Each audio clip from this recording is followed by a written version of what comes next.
നമസ്തേ, സുധീ നൃത്തപ്രിയനാണ്. പൂണൂലിട്ട പുലയൻ കാക്കയെ പോലെ കറുത്തിരിക്കുന്നതുകൊണ്ട് ഡാൻസ് കാണാൻ ഭംഗിയില്ല. കുറച്ചായിട്ട് നമ്മളിതൊക്കെ കേൾക്കുന്നുണ്ട്. എന്നാൽ കറുത്തതായാലും പുലയനായാലും ഏതും ആവട്ടെ, കലാപരമായിട്ടും അങ്ങനെയുള്ള കഴിവുകളുള്ള ആരെയും നമ്മളെ സപ്പോർട്ട് ചെയ്ത് കൂടെ ചേർത്ത് പിടിക്കുന്ന നല്ല ഒരുപാട് ജനങ്ങളുണ്ട്. അവരാരും സമൂഹത്തിനകത്ത് പെട്ടെന്ന് കാണാനൊന്നും പറ്റൊന്നുമില്ല. അവരാരും മീഡിയക്കാരെ കാണൂല അല്ലേ. ഒരു അനുഭവം ഞാൻ പറയാം. കുറച്ച് ദിവസം മുൻപ് ഒരു ഫങ്ഷന് ഞാൻ കൊല്ലത്ത് പോയിരുന്നു. അവിടെ സുനിൽ നെല്ലായി, ഇദ്ദേഹത്തെ അറിയാത്തവരാരുമില്ല. അറിയപ്പെടുന്ന ഒരു നൃത്താധ്യാപകനാണ്. അദ്ദേഹത്തെ കാണാൻ കിട്ടാതെ തന്നെ പറയുന്നത് വലിയൊരു കാര്യമാണ്. എനിക്ക് ഈ സാറുമായിട്ടുള്ളൊരു കണക്ഷൻ എന്ന് പറയുന്നത്, ഈ സാറിൻ്റെ ശിഷ്യനാണ് എൻ്റെ ആദ്യത്തെ ഗുരു, ശ്രീ സുഭാഷ് RLV സുഭാഷ് പന്തല്ലൂർ. അപ്പോൾ അതുകൊണ്ട് തന്നെ ഞങ്ങൾ സാറ് വിദ്യാരംഭ ദിവസമൊക്കെ സുനിൽ സാറിൻ്റെ വീട്ടിലേക്ക് കൊണ്ടുപോകാറുണ്ട്. അവിടെ വെച്ചിട്ടാണ് ഞങ്ങൾ എല്ലാ ബ്രാഞ്ചിൽ നിന്ന് വന്ന കുട്ടികൾ ദക്ഷിണ വെച്ച് നല്ലൊരു വൈബുള്ളൊരു ദിവസമായിരിക്കും അന്ന ദിവസം. അങ്ങനെയാണ് കണക്ഷനുള്ളൂ. അല്ലാതെ സാറിനെ കാണുക അതൊന്നും പറ്റാറൊന്നുമില്ല. ഈ TV-യിലും അതുപോലെ പ്രോഗ്രാമൊക്കെ ഉണ്ടെങ്കിൽ കാണാമെന്നല്ലാണ്ട് വേറെ കണക്ഷനൊന്നും ഉണ്ടാവാറില്ല. വർഷങ്ങൾക്ക് ശേഷം ഇപ്പോൾ ഈ പ്രോഗ്രാമിന് സാറ് വിശിഷ്ട അതിഥിയായിട്ട് വന്ന പ്രോഗ്രാമായിരുന്നു. ഒരു നാഷണൽ ഡാൻസ് ഫെസ്റ്റിവലായിരുന്നു. ആ പ്രോഗ്രാമിന് ഞാനും ഉണ്ടായിരുന്നു. അപ്പോൾ സാറിൻ്റെ അടുത്ത് ഞാൻ ചെന്നു. സാറിനോട് ഞാൻ സംസാരിച്ചു. സാറിന് എന്നെ ഓർമ്മയുണ്ടോയെന്ന് എനിക്കറിയില്ല. സാറിൻ്റെ സ്റ്റുഡൻറ്റ്, സുഭാഷ് സാറിൻ്റെ സ്റ്റുഡൻ്റാണ് ഞാൻ. സാറിൻ്റെ വീട്ടിലേക്ക് ഞാൻ വന്നിട്ടുണ്ട്. സ്കൂൾ കാലഘട്ടത്തിലായിരുന്നു അത് വന്നപ്പോൾ.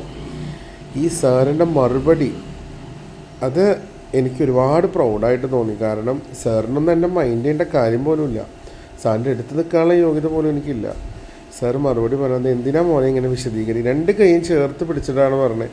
എന്തിനാ മോനെ ഇങ്ങനെ വിശദീകരിക്കുന്നത്, സുധീ നൃത്തപ്രിയൻ അല്ലേ, ഞാൻ വീഡിയോസ് കാണാറുണ്ട്, എൻജോയ് ചെയ്യാറുണ്ട്, മോനും അത് എൻജോയ് ചെയ്യുന്നതിനാണ് കളിക്കുന്നത്. നെഗറ്റീവ് പറയുന്നതൊന്നും മൈൻഡ് ചെയ്യേണ്ട, ഒരിക്കലും നിർത്തരുത്, മുന്നോട്ട് തന്നെ പോകണം. കാണുന്നത് ഞങ്ങളൊക്കെ ഹാപ്പിയാണ്, മോനും ഹാപ്പിയാണ് അല്ലേ, അത്ര മതി, അത്രയും ആലോചിച്ചാൽ മതി, നന്നായിട്ട് ചെയ്യുന്നുണ്ട്.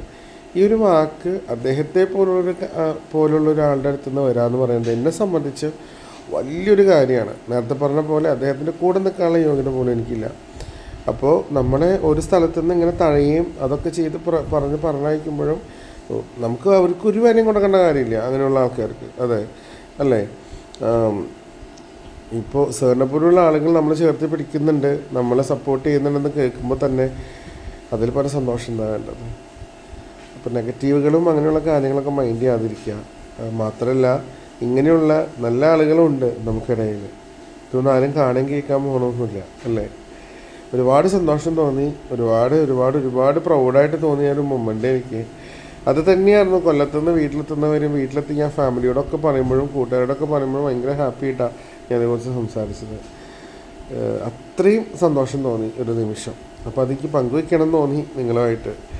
ഒരുപാട് സന്തോഷം. അപ്പോൾ കറുപ്പിനും വെളുപ്പിനും കാര്യമൊന്നുമില്ലെന്ന് സാർ തന്നെ തെളിയിച്ചെന്നോ ഇല്ലേ. സാറ് തെളിയിക്കേണ്ട അതങ്ങനെയാണ്. എന്നാലും നമ്മുടെ ഈ കാലം, ലോകം വളർന്നിടത്തോളം കാലം അതേക്കുറിച്ച് സംസാരിക്കലും എന്താ പറയുക ഫൈറ്റ് ചെയ്യലൊക്കെ ഉണ്ടാവും, പറഞ്ഞിട്ട് കാര്യമില്ല.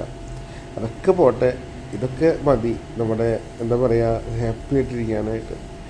അപ്പോൾ നമ്മുടെ കലയ്ക്ക് കിട്ടുന്ന വലിയൊരു സപ്പോർട്ടും കൂടിയാണ് അത്. അപ്പോൾ ഞാൻ നിങ്ങളായിട്ട് പങ്കുവയ്ക്കണമെന്ന് തോന്നി. ഒരുപാട് സന്തോഷം. Thank you.